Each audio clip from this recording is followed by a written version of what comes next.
Hi, and thanks for joining us. I'm Melissa Martland-Kyle, the Nutrition Education Manager here at the Rhode Food Bank. And I'm Amanda Chang, the Food Safety Coordinator. In this video, we're going to explore food safety basics. The video is not intended to replace your license from the Department of Health, but it's to share great knowledge and key points for all your staff and volunteers at your site.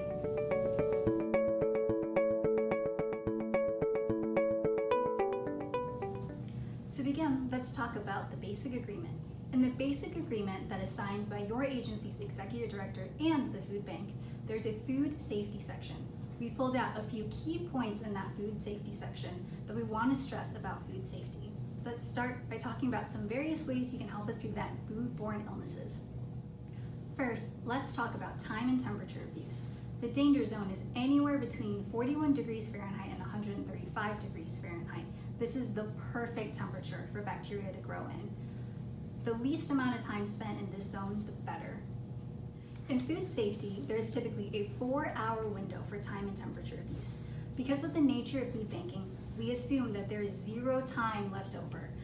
So you want to be mindful of the time that food spends in the temperature danger zone. We want to make sure that your cooler and freezer units are running well, that you check the temperatures regularly, and that you do not overpack to ensure proper air circulation.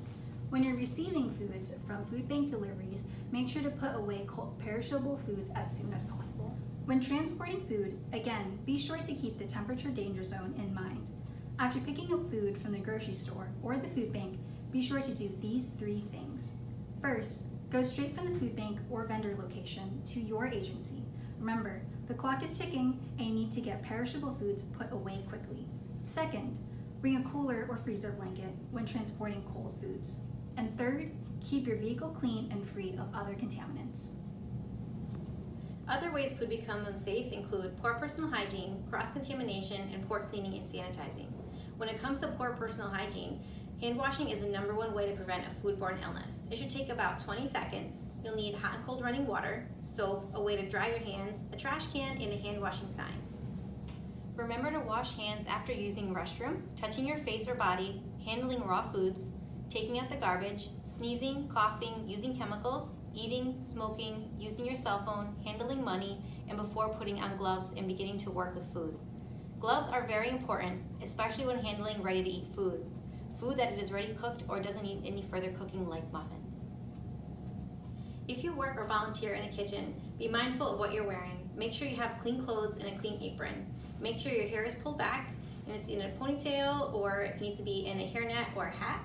And make sure you're not wearing any loose jewelry or dangling watches or necklaces, and that your fingernails are trimmed.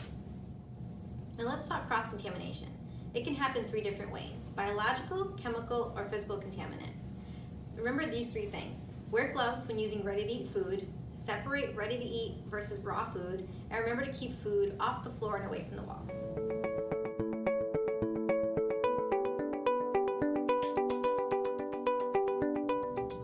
When it comes to cleaning and sanitizing, there's a difference between what you want to clean and what you want to clean and sanitize. You want to clean things like shelves, walls, and garbage containers.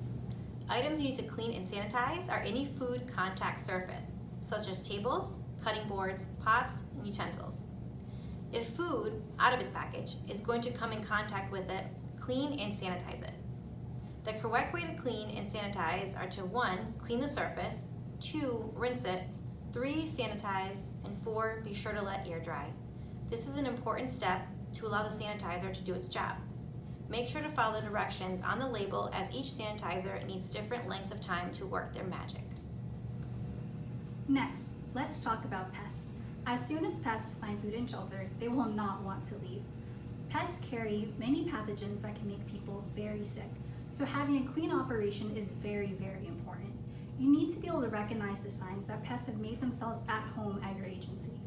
Rodents leave signs such as droppings, gnaw marks, or grease trails, while bugs tend to leave webbing, oily odors, or droppings the size of black pepper.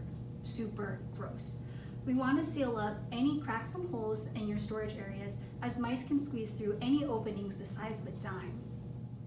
Practicing a first in, first out system with your inventory keeps product from sitting around too long and potentially harboring pests. Additionally, we want to keep food 6 inches off the floor and 4 inches away from the wall in order to limit access to your food. Remember the temperature danger zone from before? That includes limiting exposure time at the point of service. This means being sure to distribute cold items directly from the cooler or freezers, rather than placing these foods out on tables or letting your guests choose from the cold storage units themselves. If you're operating in emergency response mode, be sure to not pre-bag cold items too far in advance in order to avoid having these foods out in that temperature danger zone. If you're interested in learning more about the food bank or our work, make sure you check out our website for helpful links. Thank you for watching and ensuring food safety for you and your guests.